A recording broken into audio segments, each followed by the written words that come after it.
Queridos amigos de Radio María, hoy hablaremos de la segunda parte de la Pascua judía y cómo esta maravillosa fiesta de la Pascua judía ilumina nuestra Pascua cristiana y también varios aspectos de nuestra liturgia, como por ejemplo la liturgia eucarística, nuestra misa también católica. Y entonces voy a seguir en la exposición. Quien está interesado puede escuchar la primera parte de la transmisión sobre la Pascua judía. Claro que es de una riqueza tal la liturgia de la Pascua judía que aquí es imposible, ¿no?, ser exhaustivos, pero voy a subrayar algunos elementos solamente. La primera cosa fundamental cuando hablamos de la Pascua que hay que entender es que en la época de Jesús, especialmente, eran dos los centros focales de la celebración de la fiesta del Pesaj, como se dice en hebreo, de la Pascua judía, que son el templo y la casa y la familia, porque especialmente en esta fiesta, en toda la liturgia judía, pero especialmente en esta fiesta, la casa se volvía en un templo doméstico, en un templo familiar.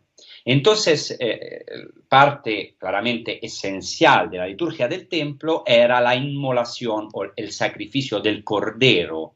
El cordero tenía que ser elegido 4 días antes de la Pascua, el 10 del mes de Nisan, y tenía que ser conducido al templo, atado e inmolado, como dice el texto del libro del Éxodo, capítulo 12, entre las 2 tardes, Bein Arbaim en hebreo.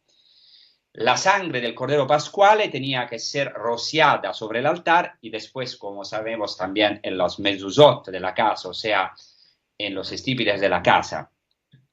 Filón, grande exegeta judío del tiempo contemporáneo de Jesús, Filón de Alejandría, afirma que en Pesaj, en la fiesta de la Pascua judía, ocurría algo extraordinario. O sea, esto era el único día en el que un judío laico, en este caso el jefe de la familia, tenía que inmolar el cordero. Y eso es algo de muy especial porque en todos los días del año en el templo eran los sacerdotes que inmolaban las víctimas de los sacrificios. Pero solamente en este día, el día de Pesaj, el día de la Pascua, los judíos, por grupos llamados Jaburot, o sea, comunidades, tenían que llevar el cordero al templo y sacrificarlo, claro, con la asistencia de los sacerdotes del templo. Pero él, el laico, tenía que inmolar la víctima con sus propias manos y era al mismo tiempo como el sacerdote, porque Israel también es un pueblo sacerdotal, y también como Abraham. Hemos visto que la Pascua desde tiempos antiguos tiene una relación clara con Abraham y especialmente con el sacrificio de Isaac. Entonces, cada judío, cada laico que iba a sacrificar el cordero en el templo, que era el monte Moria, tenía que no solamente acordarse, sino ser como su padre en la fe, el padre Abraham, que había llevado a Isaac como un cordero al monte Moria, futuro lugar del templo, justo en el día de Pesaj, en el día de Pascua. Esta es una tradición muy antigua que remonta, como he dicho en el primer episodio de esta transmisión sobre la Pascua, que remonta a una tradición un escrito apócrifo del Antiguo Testamento, el libro de los Jubileos, que claramente declara que en el día de Pascua, en el futuro lugar del templo, el monte Moria, Isaac había sido traído para ser sacrificado por su padre Abraham. Así, cada jefe de familia tenía que sacrificar en el templo un cordero, y las fuentes añaden, algunas fuentes antiguas, que este debía ser hijo de una cordera especialmente mansa. Para los cristianos, para nosotros, claramente, esta realidad se cumple en Jesús. En el Evangelio de Juan, por ejemplo, se presenta a Jesús atado como el nuevo Isaac. Y en todo el Evangelio de Juan hay especialmente algunos versículos en los cuales el evangelista presenta a Jesucristo como el nuevo Isaac. Por ejemplo, al capítulo 8, Cristo mismo afirma que Abraham ha visto su día y se alegró. Es una referencia al reírse de Sara y de Abraham, porque el nombre Yitzhak en hebreo, o sea, Isaac, quiere decir exactamente reírse, viene del verbo tzahak, que quiere decir reírse. O sea, Isaac es esta sonrisa de Dios, esta alegría, este gozo para Dios y para Abraham y Sara. Entonces Jesucristo cumple de manera plena esta alegría, este gozo, esta leticia del nuevo Isaac. Jesús es también, según el Nuevo Testamento y especialmente según el Evangelio de Juan, el verdadero y definitivo Cordero Pascual, nuevo Isaac y nuevo Cordero Pascual.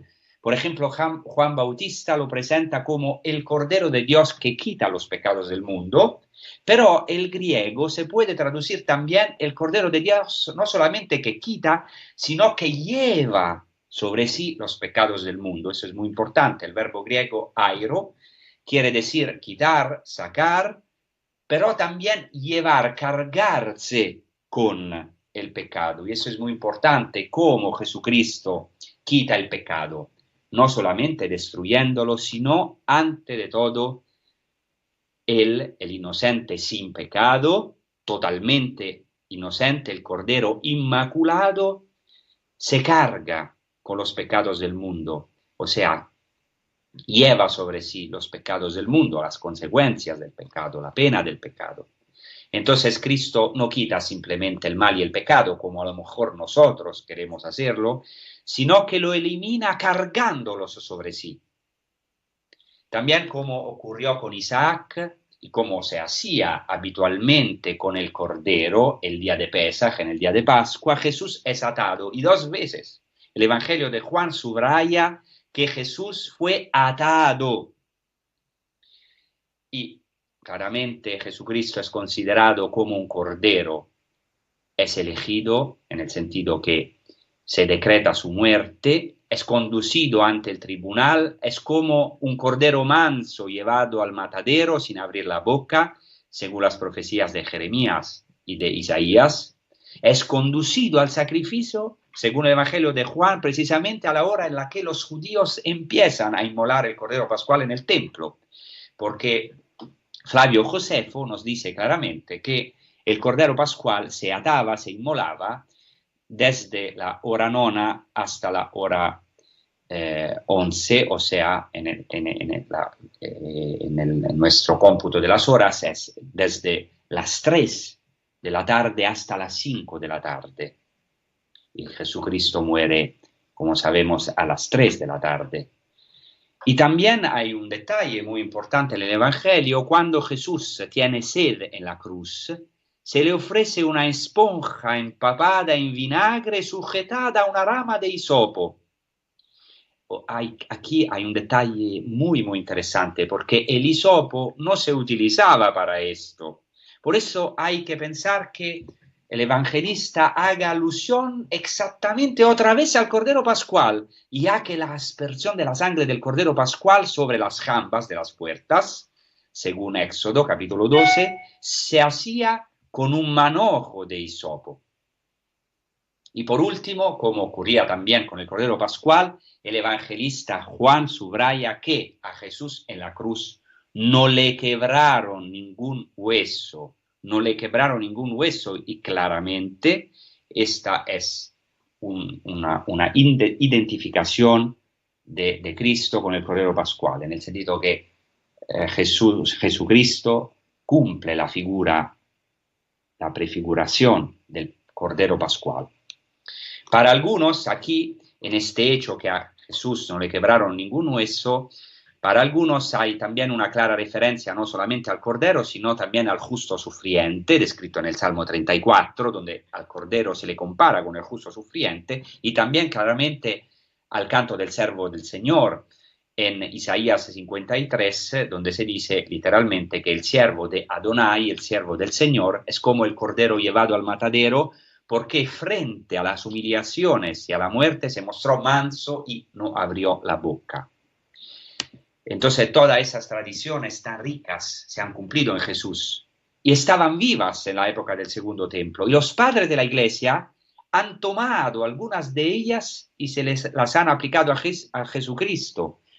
Por ejemplo, la homilía pascual de Melitón de Sardés, la primera homilía pascual, declara que Jesús ha sido inmolado como un cordero y ha resucitado como Dios. Y también Melitón recuerda que Jesús fue atado en Isaac, dando testimonio de esta forma de que la tradición de la Akedah de Isaac era importante también para los cristianos. ¿Qué quiere decir Akedah? Akedah quiere decir, como he dicho en el primer episodio, atadura, o sea, el hecho que fue atado y él, según la tradición judía, el mismo Isaac se ofreció al sacrificio, porque era ya un hombre adulto, según la tradición judía antigua.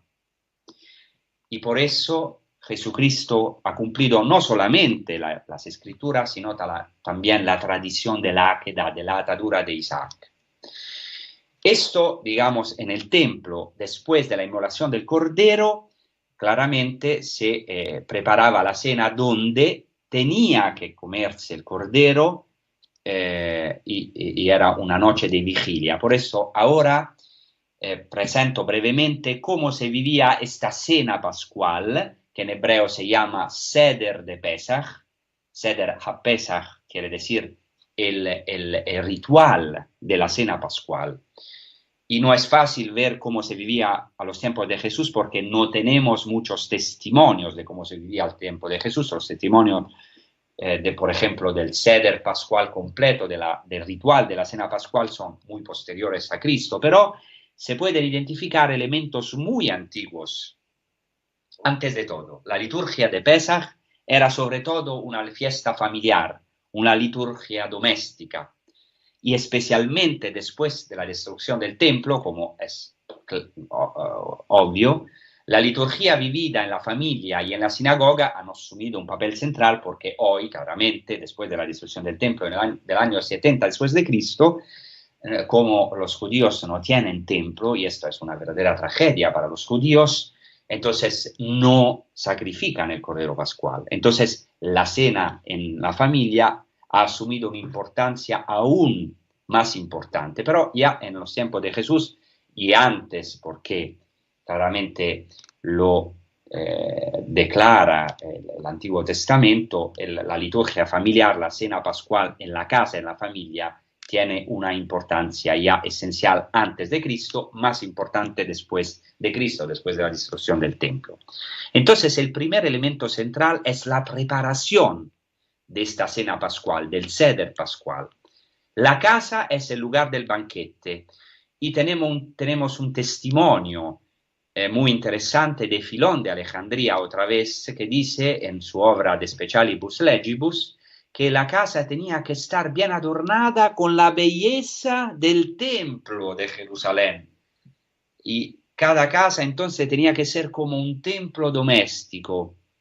Esto lo sabemos no solamente por Filón, sino por el testimonio de los evangelios, porque claramente Jesús envía a dos de sus apóstoles a preparar la cena de Pesach y cuando van e identifican la sala gracias a las indicaciones de Jesucristo, entran en una sala grande ya adornada con alfombras en el interior de la ciudad, porque la Pascua tenía que comerse, el ritual de la cena pascual tenía que ser celebrado al interior de la ciudad.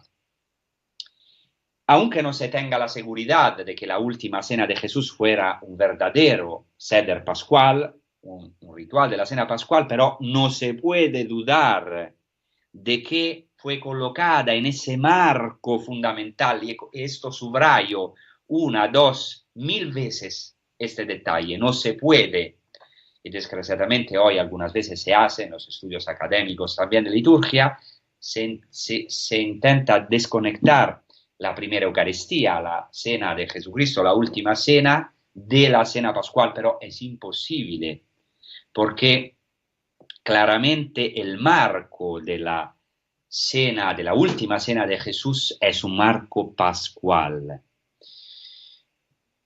En la preparación de la cena, una parte importante era la mikvah o mikve, como se llama en hebreo, que quiere decir el baño ritual de purificación que los judíos, como antes de cualquier fiesta, tenían que cumplir también antes de la Pascua. Se trata de un bautismo, una inmersión en agua viva llevada a cabo para poder comer Pesaj en estado de pureza, porque dice Flavio Josefo que todos celebraban la fiesta puros y santos, quiere decir después de esta inmersión en agua viva, después de la mikvah.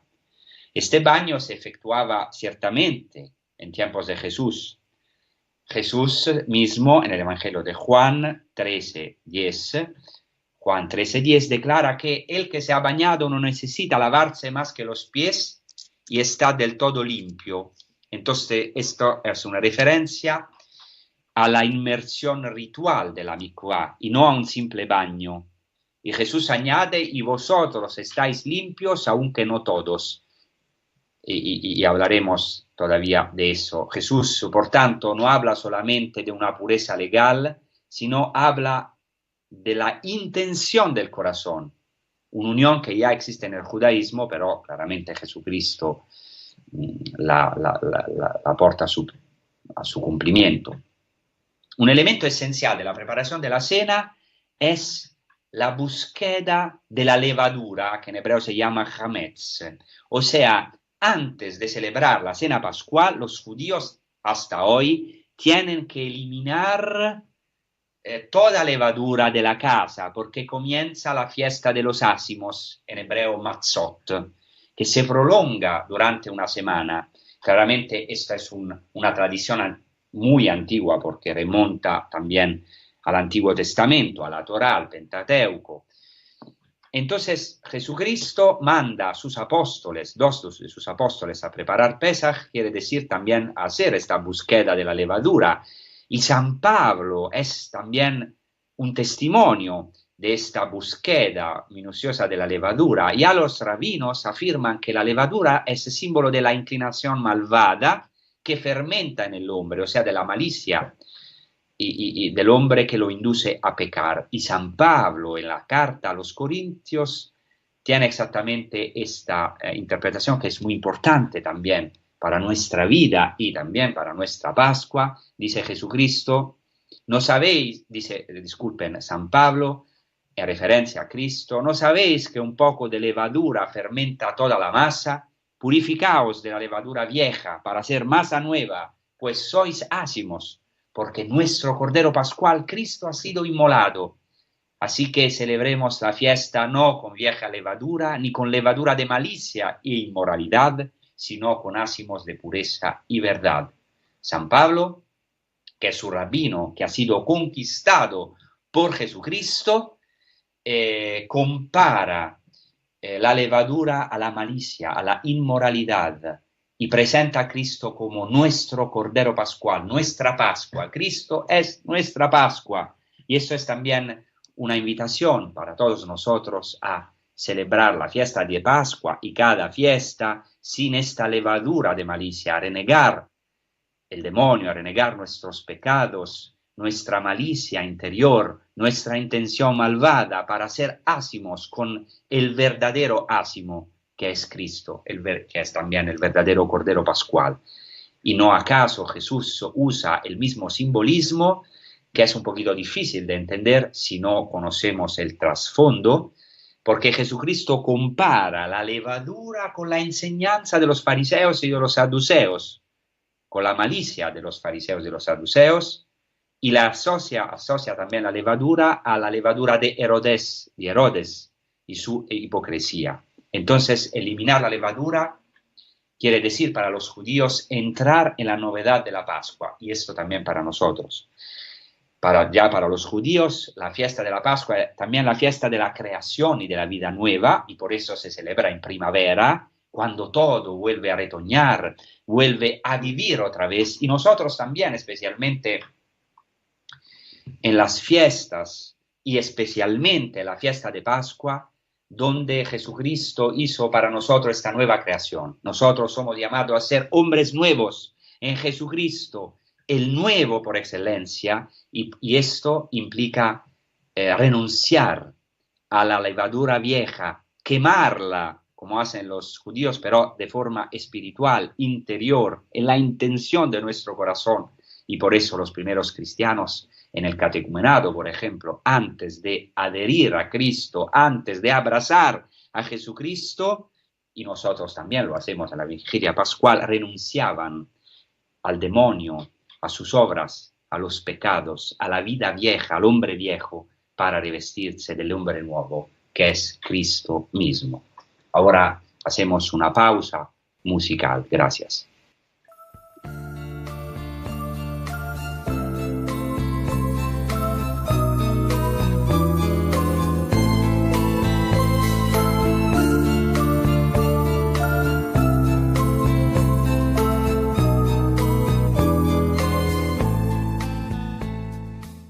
Queridos amigos, ahora después de haber descrito los preparativos en la primera parte de este episodio, entramos en esta cena de Pesaj, en este banquete de Pascua judío. Entonces, en este banquete siempre hay uno que preside la cena, llamado en hebreo Rosh HaSeder, literalmente cabeza del Seder, o sea, un jefe de mesa, que tiene la misión de conducir una verdadera liturgia doméstica, en la cual se hace el memorial, en hebreo el zikaron, una palabra muy importante, el memorial de toda la historia de la salvación, que se actúa para los celebrantes. Este concepto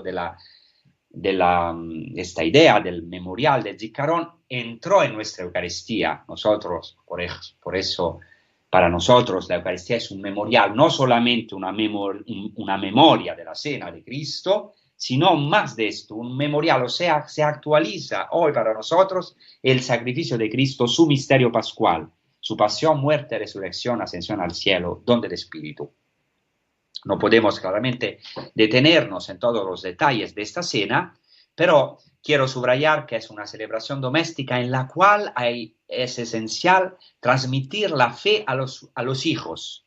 Y por eso hay que mantener viva su atención, estimularlos, hacer preguntas, dialogar. Eso es un elemento antiquísimo, ya está en el texto de Éxodo 12, cuando os pregunten vuestros hijos qué significa para vosotros este rito, vosotros les diréis, este es el sacrificio de la Pascua del Señor, y entonces el jefe de la familia, de la mesa, tiene que contar todas las salvaciones del Señor y claramente especialmente Yetziat Mitzrayim, como se dice en hebreo, la salida del Egipto, la liberación maravillosa que Dios operó para su pueblo. En la versión actual de la Haggadah de Pesach, Haggadah quiere decir el cuento, o sea, es como una celebración de la parola. En esta cena pascual hay una importante pregunta que canta el hijo menor de la casa. Es un canto en hebreo, Manishtana Laila Ze Mikol Leilot, porque esta noche es diferente de todas las otras noches. Y a esta pregunta siguen en el ritual de la Pascua 4 preguntas de 4 hijos. Es muy importante el número 4 porque es un símbolo de la universalidad del pueblo, o sea, de todos los tipos de hijos, o sea, de israelitas o de hombre. Entonces hay 4 personajes, un hijo sabio, un hijo impío, un hijo íntegro y un hijo que no sabe hacer preguntas. Y es muy interesante porque en este marco se puede colocar el diálogo que se encuentra en el Evangelio de Juan entre Jesús y sus discípulos, en los capítulos del 13 al 16 de Juan, porque también los discípulos tienen dificultad en entender y son instruidos por este Rosh HaSeder excepcional, este jefe de la mesa que es Jesús mismo. Hay 4 preguntas de 4 discípulos. Simón Pedro le pregunta a Jesús, Señor, ¿a dónde vas? Tomás le pregunta, ¿cómo podemos saber el camino? Felipe le dice, Señor, muéstranos al Padre y nos basta. Y Judas le interroga con las siguientes palabras, Judas no el Iscariota, Señor, ¿Qué pasa para que te vayas a manifestar a nosotros, sino al mundo? Y en la cena judía actual, el padre de familia y después todos los que participan en el banquete pascual responden a las preguntas de los hijos, haciendo, como ya he dicho, un memorial de la salvación obrada por el Señor, y empieza, podemos decir, como una liturgia de la palabra, en la que cada uno de los comensales se involucra de forma activa y tiene que participar como protagonista, sintiéndose parte él mismo de esta historia que se actúa hoy para él. Hoy mismo nosotros tenemos un faraón, hoy mismo el Señor hace esta liberación en nuestra vida, nos hace pasar de la esclavitud a la libertad. Esto para los judíos y claramente para nosotros en Jesucristo, los cristianos. Al final de esta maravillosa liturgia de la palabra, de esta proclamación de la historia de la salvación, se canta un canto importantísimo, el canto del Dayenu, que quiere decir, Dayenu quiere decir, nos basta, es suficiente para nosotros, o nos habría bastado. Entonces comienza diciendo este canto del Dayenu de cuántos grandes beneficios somos deudores al Señor. Y se enumeran todas las maravillas que el Señor realizó en el tiempo del Éxodo. Y al final del recuerdo de cada prodigio se añade, nos habría bastado, Dayenu, Dayenu, Dayenu, nos habría bastado. Y es muy interesante que en el Evangelio de Juan, al capítulo 14, al versículo 8, Felipe dice a Jesús, como ya he dicho, Señor, muéstranos al Padre y nos basta. O sea, dice, Señor, muéstranos al Padre y Dayenu. O sea, Felipe pide la culminación de todas estas obras de salvación por parte del Señor, que es la visión de Dios. Y Jesucristo le dirá, ya esto ha sido realizado en mí, quien ve a mí, ve al Padre. Yo soy el rostro brillante, radioso del Padre. En la época del Segundo Templo, o sea, en el tiempo de Jesús, 3 alimentos eran fundamentales en el Seder Pascual. Y el cordero, que se llamaba también Pesach, Pascua, los ácimos, en hebreo matzot, y las hierbas amargas, en hebreo maror.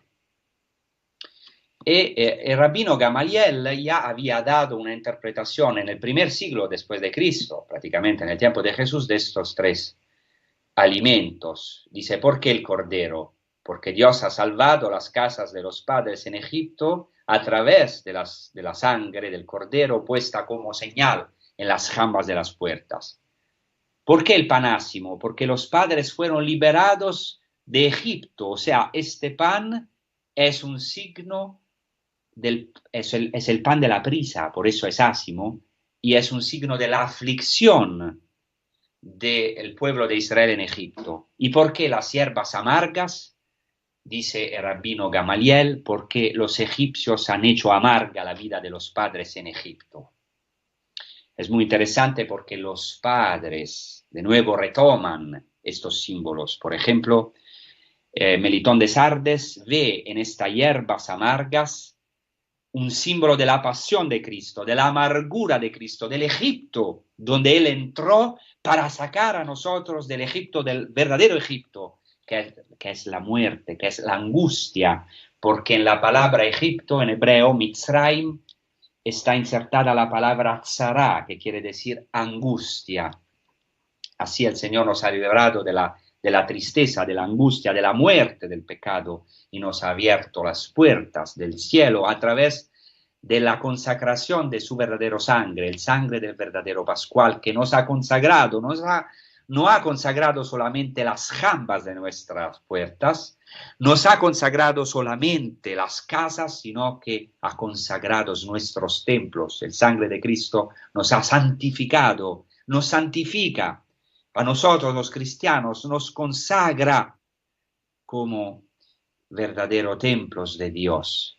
Qué maravilla la Eucaristía, este sangre del Cordero que no nos consagra solamente exteriormente, sino interiormente, en el más profundo de nuestro espíritu, a través de la presencia real de Cristo, de su divinidad, de su humanidad, pero también de su divinidad, de su alma, de su espíritu.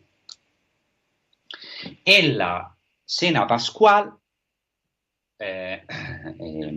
no solamente hay estos alimentos que son esenciales, sino que hay también una bebida fundamental, que es el vino. El vino es la fiesta. En la noche de Pascua, cada judío, hasta hoy, y también al tiempo de Jesús, tenía que beber 4 copas de vino.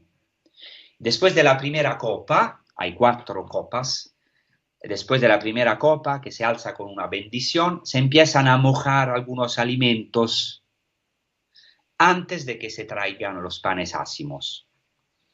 Y esto es muy importante, esto mojar el bocado, porque sabemos del Evangelio de Juan, al capítulo 13, que Jesús moja un bocado y se lo da a Judas. Y de este momento Satanás entró en Judas, no en el sentido que Jesús es causa, ocasión, claramente, de la entrada de Satanás en Judas, absolutamente no, sino que hay que poner esto en un ambiente semítico, no solo el ambiente judío, pero también el ambiente árabe, y sabemos en este ambiente donde yo vivo, donde nosotros vivimos, cuánto el mojar un bocado de pan en el mismo plato representa un gesto de acogida, de comunión, y aún más, mojar un bocado y darlo, ponerlo en la boca del hermano es el signo del amor máximo. Esto exactamente hace Jesucristo. Él manifiesta su amor hasta Judas, hasta al enemigo. Experimenta Jesús la amargura de la traición. Entre aquellos a los que había ofrecido su total comunión, había uno, Judas, que lo entregaba a la muerte. La Pascua de Jesús es así, amor total al enemigo, entrega de Jesucristo como un cordero manso hasta enfrente de los enemigos. El amor es la dimensión de la cruz, al que todos estamos llamados con la gracia del Espíritu, con el Espíritu de Dios que nos hace nosotros también corderos mansos en este mundo, ¿no? De lobos. Porque solamente el amor del Cordero vence al mundo, aunque en apariencia no sea así, pero es verdaderamente así. Después se traían al tiempo de Jesús, y también hoy se traen los panes ácimos, que simbolizan el pan de la aflicción. El jefe del banquete tiene que mostrar un pan ácimo y decir en arameo, halachma ania, que los padres comieron en Egipto. He aquí el pan de la aflicción, el pan afligido que los padres comieron en Egipto. Pero ahora en Jesucristo, en esta cena, en la que es el culmen de toda la historia de salvación, este pan ácimo no será más la aflicción del Egipto, el pan de la prisa de la aflicción del Egipto, sino el pan del afligido mismo. Se puede también traducir esa expresión, el pan de la humillación de Cristo que ha entrado en la muerte para todos nosotros. Entonces es el cuerpo mismo de Jesucristo ahora este pan. No es más solamente un símbolo de la aflicción del pueblo de Israel en Egipto, sino que es el cuerpo mismo de Jesucristo. El vino del Pesaj tenía que ser tinto. Eso es muy importante porque es también un signo de la sangre, ya en la tradición judía, y después simboliza en la tradición judía la entrada en la tierra prometida, los frutos de la tierra prometida, el vino de la fiesta.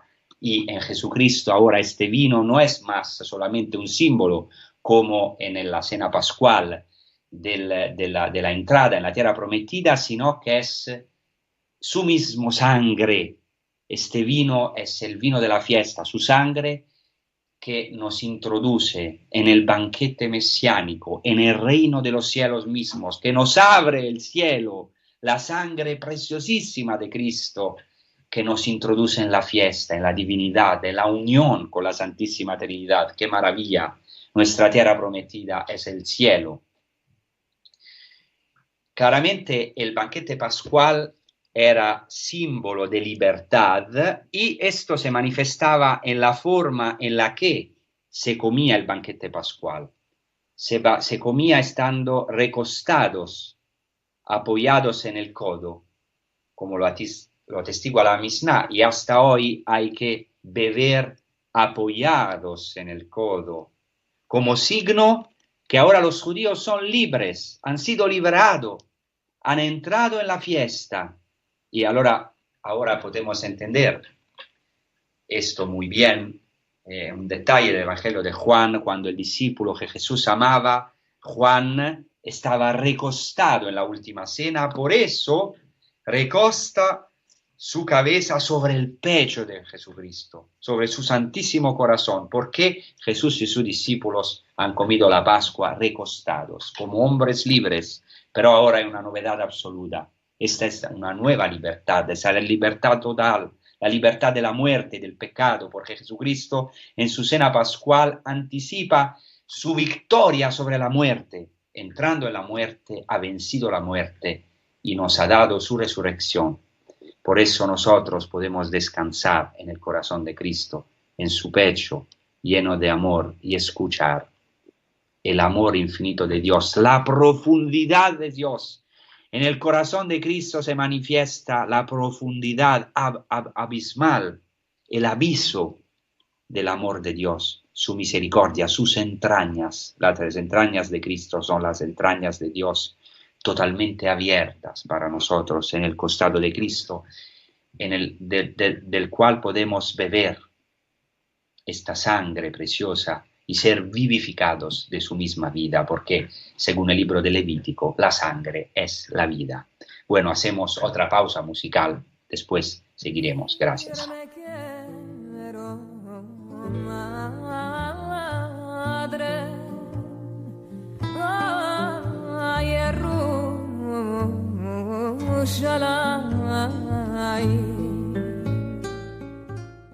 Según la tradición judía, es fundamental la noche pascual, la vigilia, y es muy meritorio, o sea, es un mérito para los judíos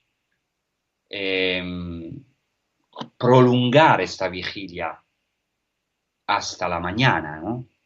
Y eso lo dice claramente también el ritual de la cena pascual. En la tradición judía, especialmente en un documento que se llama el Targum, en arameo, hay un famoso poema importantísimo, cuyas tradiciones eran conocidas en la época del Segundo Templo, que se llama el poema de las 4 noches. 4 noches, dice el Targum, son presentes en la historia de salvación. La primera noche es la noche de la creación, dice así el Targum Neófiti, Éxodo 12:42. La primera noche fue aquella en la que el Señor se reveló sobre el mundo para crearlo. El mundo estaba desierto y vacío, y las tinieblas recubrían la superficie del abismo. Y la palabra del Señor era luz e iluminaba, y la llamó primera noche.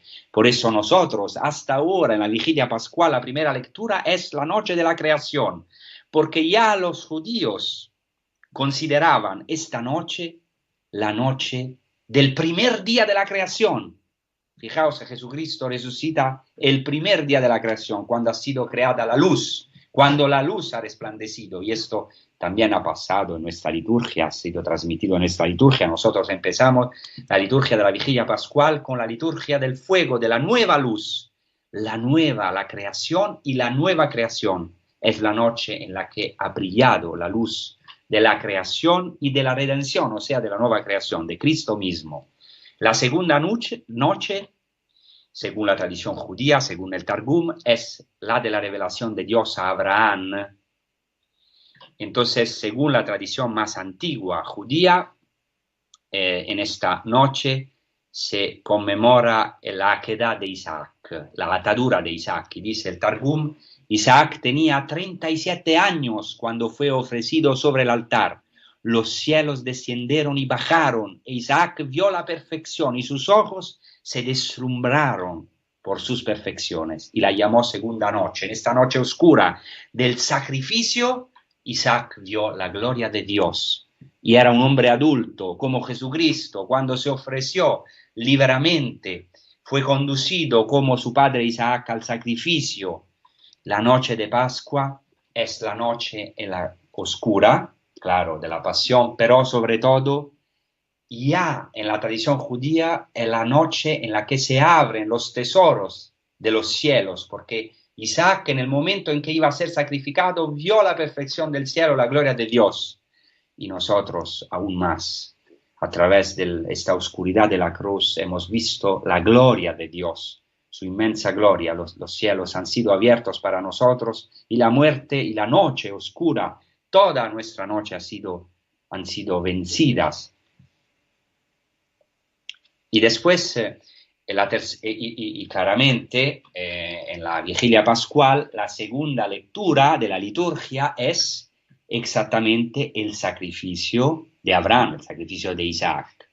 La tercera noche, que corresponde también a la tercera lectura en nuestra liturgia católica, pero la tercera noche en la tradición judía es la noche de la liberación del Éxodo, del pasaje del pueblo, de la Pascua del pueblo a través del mar.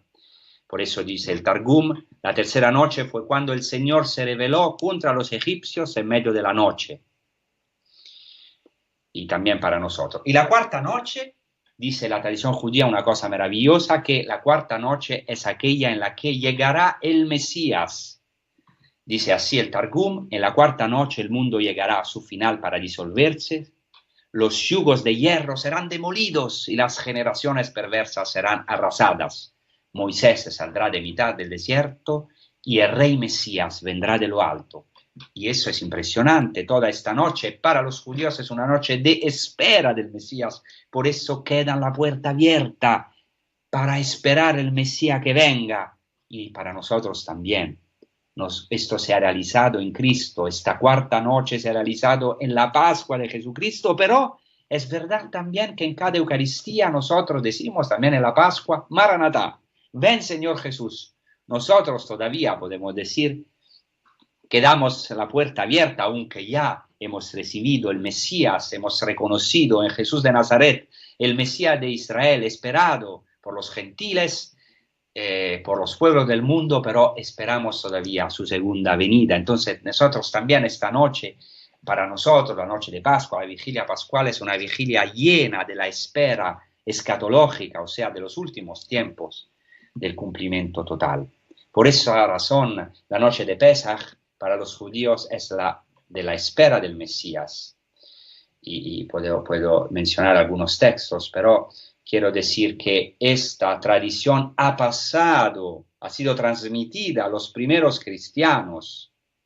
¿Por qué? Porque la tradición judía de la venida del Mesías en la noche de Pascua se conoce desde San Jerónimo, que dice así en su comentario al Evangelio de Mateo: es tradición entre los judíos que el Mesías tiene que venir a medianoche, a semejanza de los tiempos de Egipto, cuando se celebró la Pascua, y vino el exterminador y pasó el Señor sobre las tiendas, y fueron consagradas con la sangre del Cordero las jambas de nuestras puertas, disculpen. Entonces, fijaos cómo es importante este detalle. O sea, nosotros no podemos dormir en esta noche de Pascua porque, según la tradición cristiana antigua, claro, no estamos seguros, pero es muy interesante, esperamos el Mesías, aunque no en su segunda venida, también en su segunda venida, pero lo esperamos que venga porque el Señor siempre pasa en la liturgia. Y al final quiero decir que esto ilumina todo este trasfondo maravilloso judío, del cual solamente he podido hablar sintéticamente, porque en el tiempo que tengo, pero este trasfondo ilumina no solamente nuestra liturgia de la Pascua, sino también la Eucaristía cristiana. La Eucaristía. ¿Por qué? Porque según la más antigua tradición cristiana, la Eucaristía dominical es la Pascua de la semana. Lo afirma, por ejemplo, Eusebio de Cesarea en el IV siglo. Dice así: los seguidores de Moisés inmolaban al Cordero Pascual una sola vez al año. Nosotros, sin embargo, hombres del Nuevo Testamento, celebrando nuestra Pascua todos los domingos, nos saciamos continuamente del cuerpo del Salvador y comulgamos continuamente con la sangre del Cordero. Por eso cada semana celebramos nuestra Pascua Esta entonces era la convicción de los primeros cristianos. Fijaos que cada Eucaristía es una Pascua y tenemos verdaderamente siempre que volver a estas fuentes de la liturgia, de nuestra liturgia cristiana. Cada Eucaristía es una Pascua porque permite al hombre, gracias al paso de Dios, de Jesucristo, de pasar de la esclavitud a la libertad, de la muerte a la vida, de la tristeza a la alegría. He aquí la potencia de nuestra Eucaristía, el dinamismo absoluto de la Eucaristía cristiana que tenemos que vivir, porque algunas veces tenemos la tentación de vivir la Eucaristía de manera más estática. Es una lástima, porque es verdad que la Eucaristía es el sacrificio pascual, el sacrificio de Cristo, pero es un sacrificio pascual. La Eucaristía hace presente el sacrificio que Cristo ha ofrecido al Padre sobre la cruz, su total autodonación, que pero es un memorial y no solo una memoria. Entonces, en este sacrificio somos nosotros involucrados, es un sacrificio pascual y gracias a este sacrificio nosotros podemos entrar en el banquete mesiánico del reino de los cielos. Entonces cada Eucaristía es un banquete pascual, es una fiesta, la Pascua de Jesucristo, que está realmente presente en su cuerpo y en su sangre, se renueva en cada Eucaristía. Volvemos a esta alegría, a este dinamismo, a este pasaje de Dios. Vivimos verdaderamente la Eucaristía como un paso de nuestra muerte a la verdadera vida, a la vida de Jesucristo, a la verdadera tierra prometida, que es el reino de los cielos. Muchas gracias. Os saludo a todos. Siempre al final os pido oraciones para la Tierra Santa y nosotros desde los lugares santos rezamos por vosotros. Gracias, hasta la próxima.